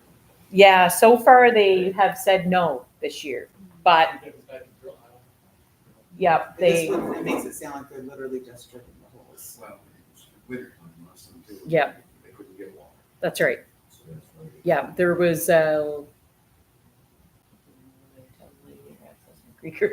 anyway, there was water during the summer, as Councilor Martin pointed out, that they were able to use, and then once that was not accessible due to conditions, then that's when they were coming to us. Well, we'll sell it to them again. Yeah. Extra manganese. Listen, See the. it's okay. If we don't have any more questions, we have two motions on this. So could I get a motion to accept the notice of planned exploration work within municipal boundaries from Manganese X Energy? Moved by Councilor Williams, seconded by Councilor Martin. Anything else further? All those in favor, please signify by saying aye. Contrary minded, nay. Motion carried. Could I get a motion to accept the notice of planned exploration work within municipal boundaries from Canadian Manganese Company, Inc.? Moved by Councillor Bradbury. Was that you, Councillor? Deputy Mayor, seconded. All those in favor, please signify by saying aye. Contrary minded, nay. Motion carried. Okay. We still there. Oh, dear. How are you guys doing back there? Everybody still with us? Library board nomination. Okay, so the next item is item 7.5, library board member notification, nomination. And Christy, you're gonna discuss this one, and everybody was given Mark's, a copy of Mark's letter. So this one's pretty straightforward. Mark Dyken is reoffering for a 3-year term on the library. His current appointment comes due the end of the month. He has been with us for quite a few years. He's serving currently as chair. He's in the past served as chair and vice chair. His leadership is exemplary. And his education, as well as his involvement with 3 different provincial library boards, and he's the only one from Carleton County on those boards, has been very, very instrumental in moving forward with a lot of our initiatives to the library. And Mark also hopes to do more partnerships with the town and bring more events to Woodstock, showcasing the library, whether it's Woodstock Reads or even provincial board events. So I'd like to make a motion to approve the reappointment of Mark Dyckman to the Woodstock Public Library Board for a 3-year term. If I need a member on that. Sorry. She moved. No, I made the Yeah. motion, she moved, he seconded You it. can't Am I make the right on motion. Yeah, you need a Yeah. mover and a seconder. I moved it. Yeah, okay. So Councilor Williams moved it. Sorry, I got distracted over Bradbury. here. that? No, Seconded by, okay. Okay, any questions, thoughts, concerns on that before we move on? We're gonna have further discussion on library board after this. But anybody have any questions before we? Okay, all those in favor, please signify by saying aye. Contrary minded, nay. Motion carried. So I think in some of the conversations that led up to the formality of this today is similar to the situation we faced with PAC prior. And with PAC, what we did, because there was not a consistent process for the refresh of members with PAC, we decided to pick a date, wipe it clean, allow everybody to reapply, but so that we could reset as proper and as the, as we're mandated to do for PAC. And it's the same thing for the library board, that we do call outs every year to the public for new members, and those members are supposed to be staggered and set so that they expire, and there's a certain number of people that expire every year. So for the library board, that has not been what's been happening for a very long time. And so I think in fairness and in trying to follow and do things properly, the thought would be that we would do something similar or the same thing we did with PAC with the library board. However, my suggestion, if we want to do that, and we can agree on that together, but if we want to do that, that we would wait and do that next year so that we line the dates up with when we do the call out for PAC. It would put the renewal in April, which would also follow their budgeting process with the library because they're a provincial run entity. And then at least the provincial budget is April. So it would line up better for them. And right now there's, we're not trying to pick on them as we weren't for PAC either. But so we have no issues with the way they're, functioning at the moment. So there's no immediate concern from my perspective. Somebody else may have some different thoughts there, but as we did with PAC, I think it was a good thing to do and it was appropriate, and it just forces us to continue that process. So we rolled that again this year. We got some new members, and I think the same approach, well, there's no I think. This is how it is supposed to be for the library board, and there's no real clean way to correct it without taking a similar approach than we did with PAC. So I would open it up to the floor, but what I would like, the reason why we're talking about it now is because I would like to give them, at least if we agree we're going to do this, then we would give them some advance notice that this is the intent and that next year we would be taking the same or whatever process we decide, so they have lots of notice. I agree. So there are some constraints where we are in a partnership with the library board, the province, as well as the municipality. One thing, the province dictates that any library board member is appointed for a 3-year term. So Yes. the staggered terms would be a little different, so they are a 3-year term. Yes, not 1, 2, 3, but except for your first year, Krista.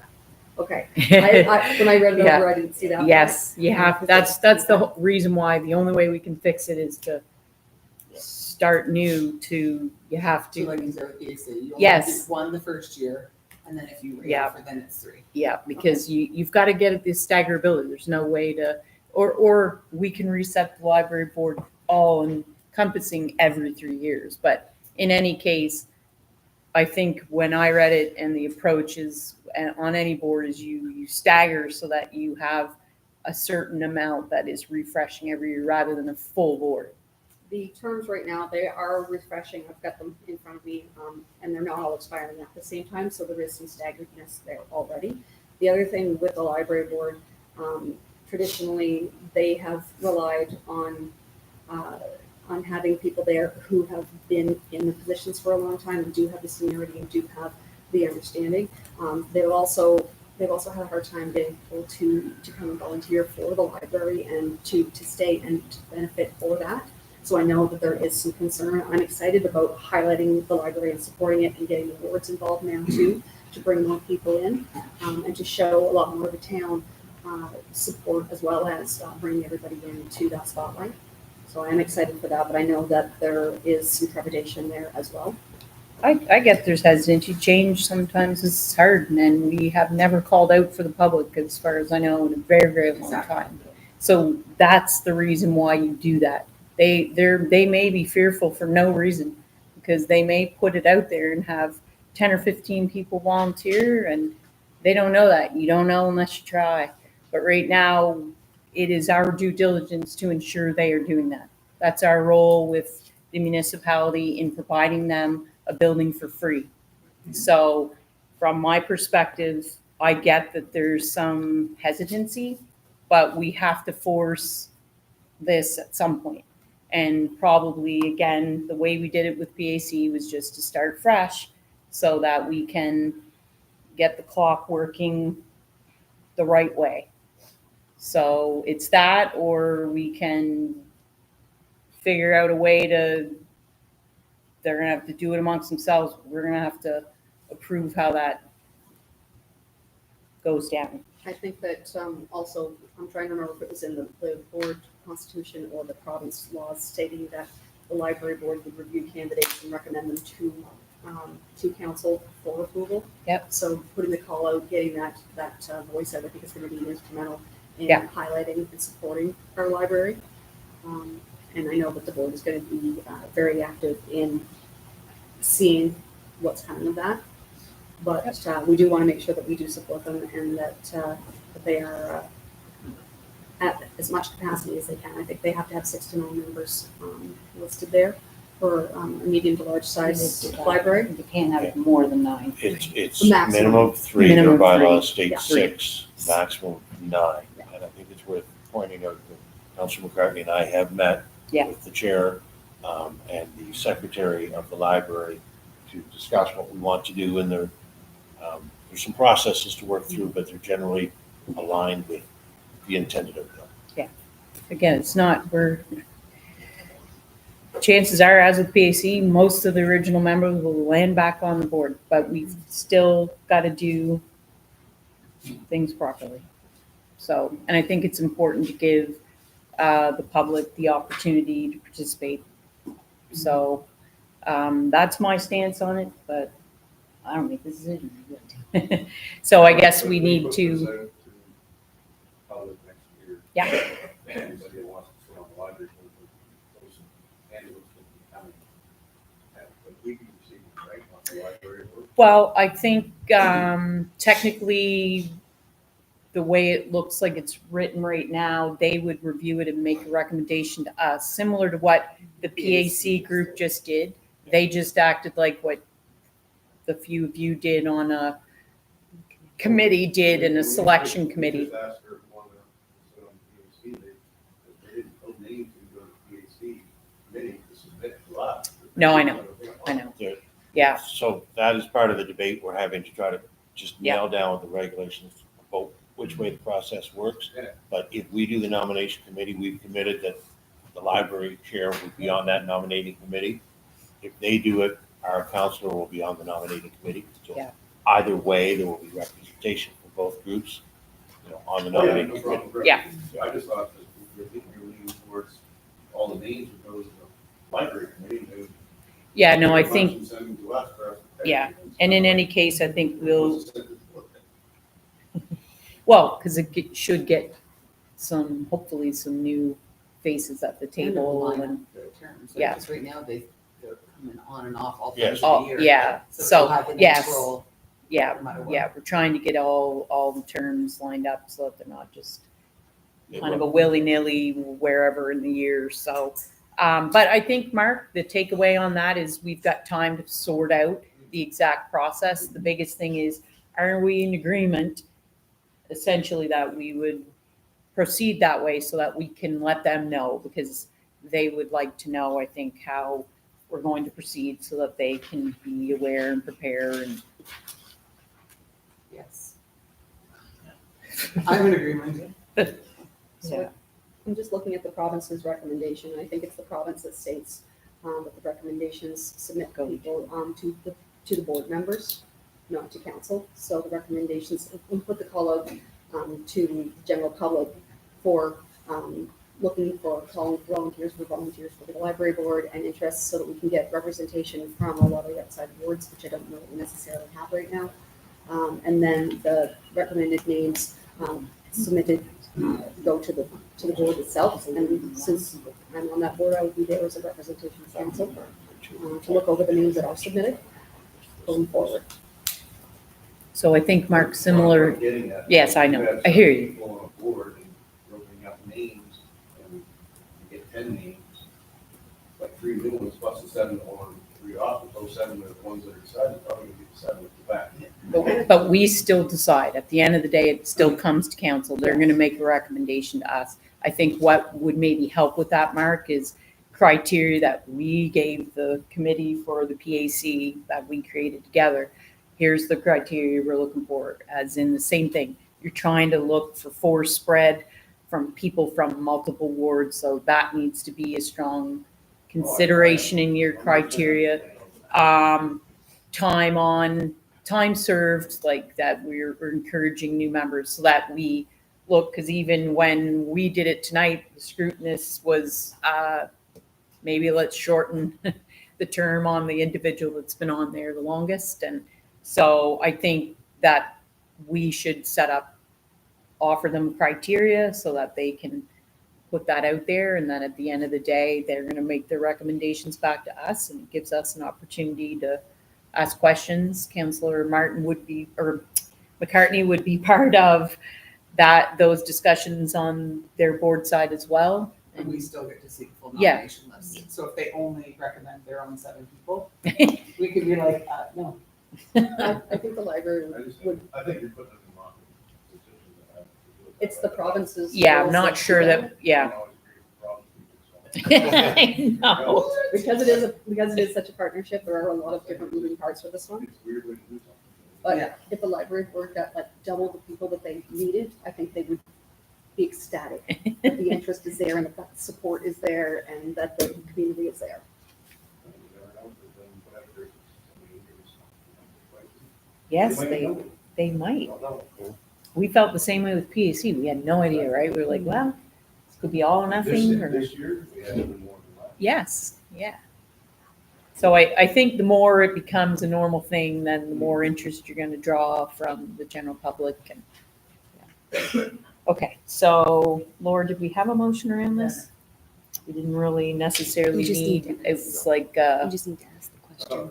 I guess they already did in a second. And we all Okay, voted. we all voted. yeah, we accepted Mark, but I just mean as far as moving forward so that we can all plan and prepare for this. Because we need more time to do this type of stuff, by the way, you guys. There's, as to Council Bradbury's, there's a lot of balls in the air, there's a lot of things going. So I think tonight, if we can walk away with an agreement, if we're gonna take this approach, then we'll iron it all out so that we can work to do that and bring it back and make sure everybody on both sides are happy with the process. But that will give us lots of lead time to do that, which right now, today, we do, and our staff needs lots of lead time as much as possible in some of these things. So if we can walk away tonight with that, then we will take it away and bring something back more concrete, if that makes sense. Fair? Do we want a motion on it, Laura, or just a Recommendation. recommendation to Staff. staff? Yes, request from Okay. council. Perfect. So this will be a request from council, so I guess I would ask if there's anyone opposed. Because everything is supported and we work together, I think it's gonna turn. You have a yes or no? There's, I'm still sitting on that one. I understand the, both sides of it and I'm still. Well, legally, we have no choice. Yeah, We're right. going to hold up what the province says because we have to. Yeah. So we're just kind of it's just gonna an take some act, time if you want to figure think it about it that way. Really, we're asking their board to follow their legislation. Yeah.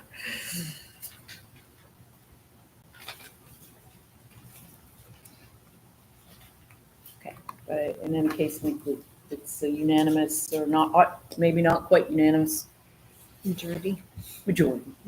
Fair? Yeah, majority. Okay. Don't say me.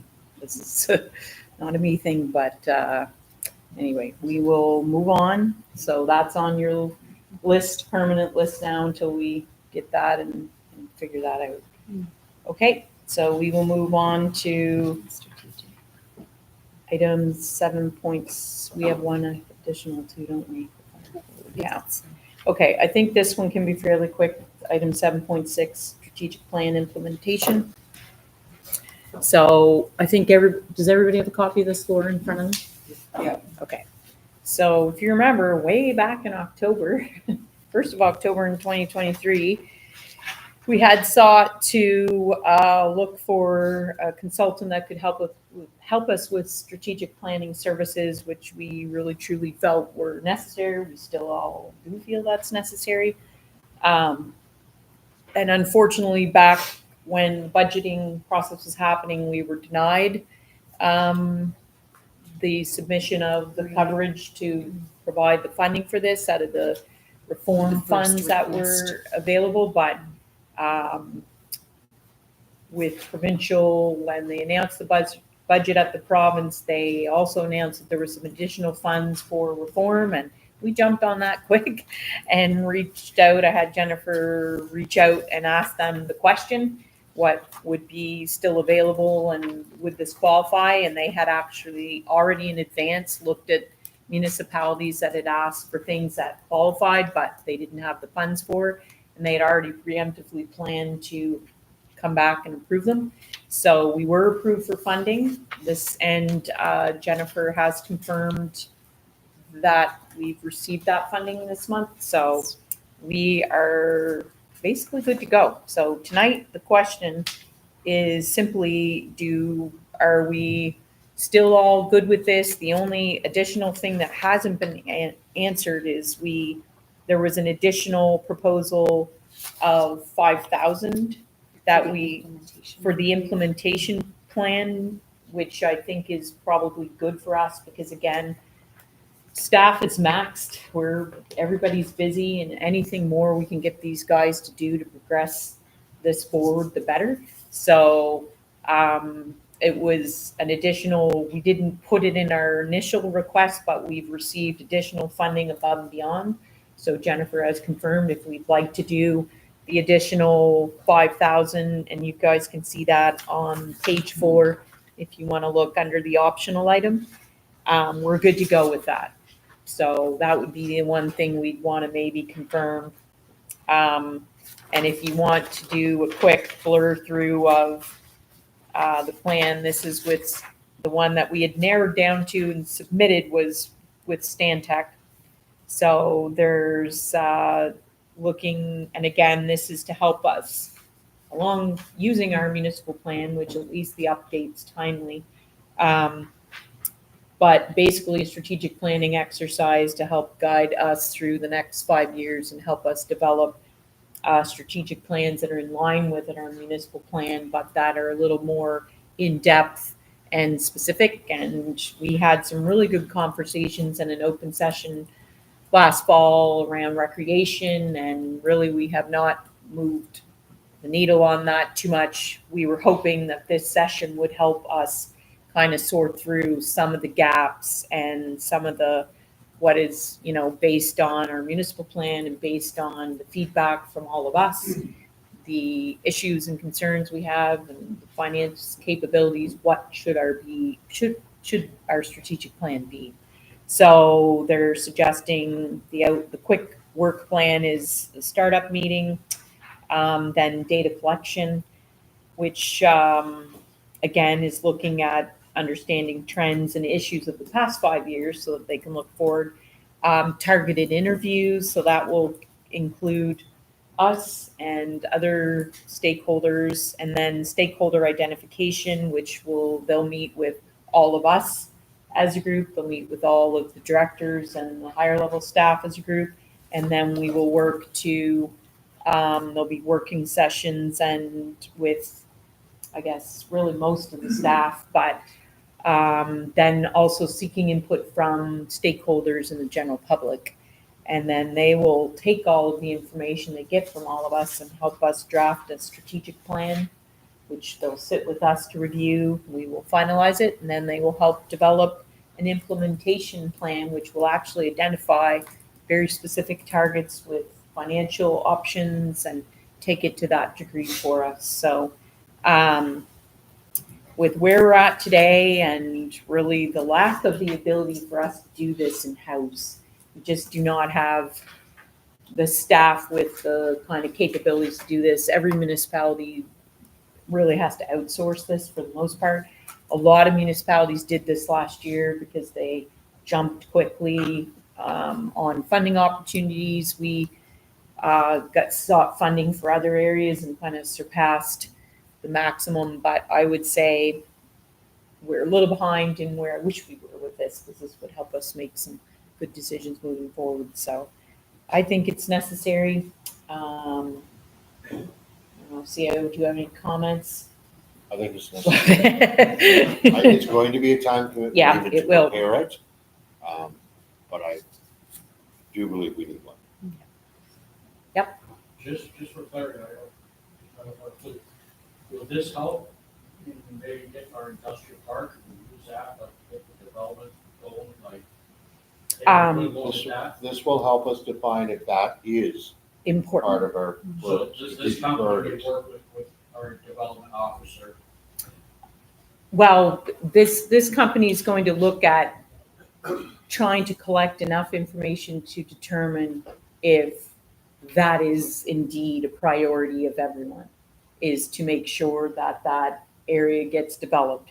That's their role, though. They wouldn't be ongoingly working with Andrew on a regular basis to, if that helps. Does that clarify? Yeah, No, but- it's just something on my radar. Yes, It's not yep. industrial park. Mhm. I've had some conversations with developers and, say, oh, this road went that way, that. I'm just saying, okay, well, maybe we've got to take a look at this. So I just saw that and I said, Mm-hmm. okay, that's the window, the door to open up. Start those conversations. Well, it's a good avenue to have the conversation, because then again, in prioritizing, and they will help us see through the weeds of, is that actually a good priority or not? And if they think it is in all the consultation, that it's gonna land on the table and they're going to include it in this is how you should and when you should implement that. Because they'll make multiple recommendations. Yeah.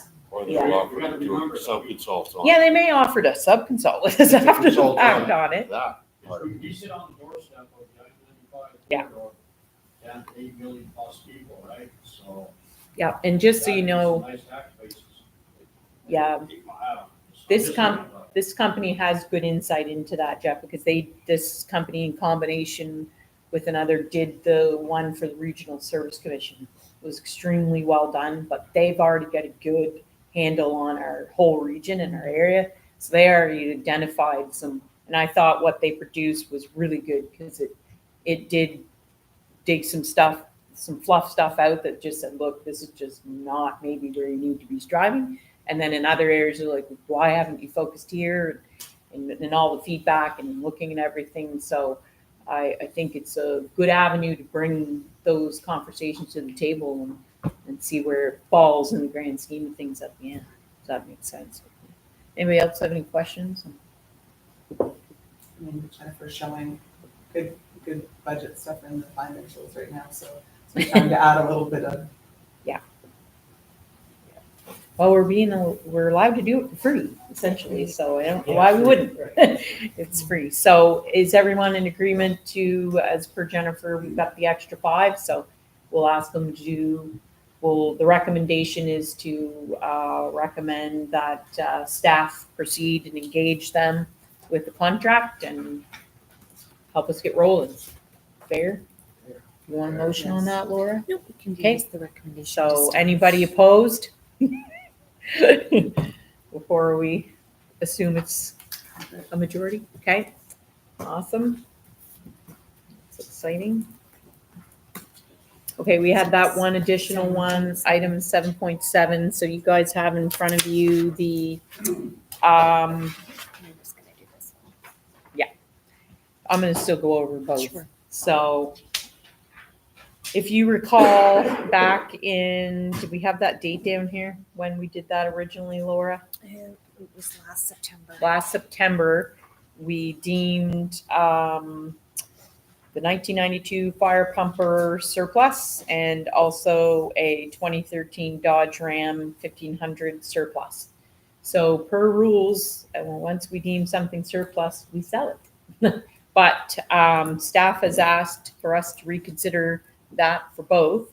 One for a very finite ask, which they're asking that the Dodge Ram, the half-ton, be allowed to be kept for public works for their crew to use during the peak summer months, and as long as it stays operational and serviceable, they're asking for us to hang on to that.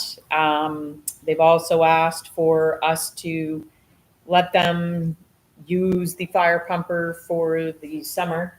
So to see if that could serve a good purpose as a water truck for public works and other activities. So I think the suggestion tonight would be, if we accept either, we would only rescind the motion for the half-ton, because that's a definite. The other one where at the end of the summer, we may say, that wasn't worth it, let's sell it and get the 20 grand for it. we have time to hold off to rescind that motion. So the stickier one is we would need to rescind the half ton. So we can do a motion for that if everybody's in agreement on that. The fire truck, again, in my opinion, we've talked about this before, whether in some conversations, whether we should explore this. So now would be the time to do it, and we've got the time. So any thoughts? If we don't rescind the motion on the offer, is this what, so they surplus? We have to sell it. Oh, sorry. Like if we don't rescind, can we, if somebody wants to rent it this summer, can we rent it? Or surplus we can't, how's that work? We'd have to ask. Why don't we just rescind it and then decide to follow? We can, yeah. That's what I'm thinking. Doing a motion. Laura and I mean, Jennifer were a little hesitant on that, but right, I mean, you can, but really, there's no benefit, I guess. It doesn't hurt to wait the extra few months to allow Public Works and Council to determine if it's a feasible option. Financially, you're moving this on and off your books. yes. Right. We've Like, moved we're it gonna all. still do it well. within the same calendar year, right? So that's So what it's, I'm asking. yeah. If it's off the book, can we rent it to someone and create revenue with it?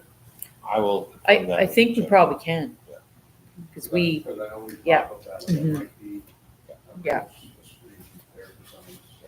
So- okay, we'll look into the details. I'm thinking that I'm not sure why we couldn't, Yeah.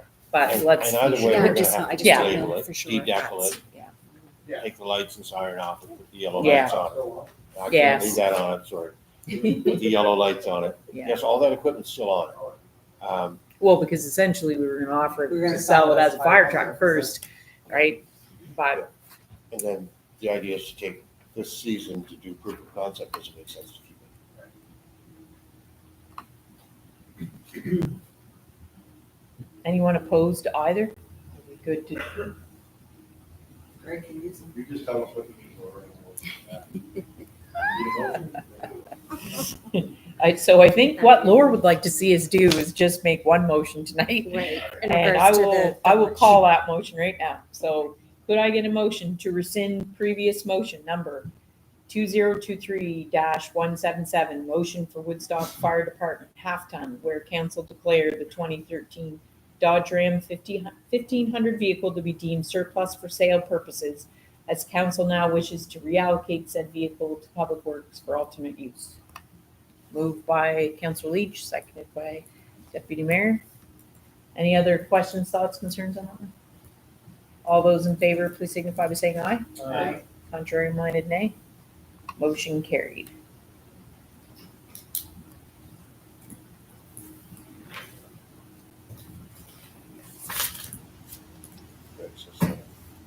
Greg says thank you. Yeah. Okay. Make sure. All right, date of next meeting, right? I'm not missing anything, Laura. Nope, that's right. Okay, date of next meeting is April 30th, which will be regular council. And could I get a motion to move into, yes, we're not done, committee of the whole? Sure. Moved by Councilor Brown, seconded by Councilor Williams. All those in favor, please signify by saying aye. Contrary, nay. Motion. Okay.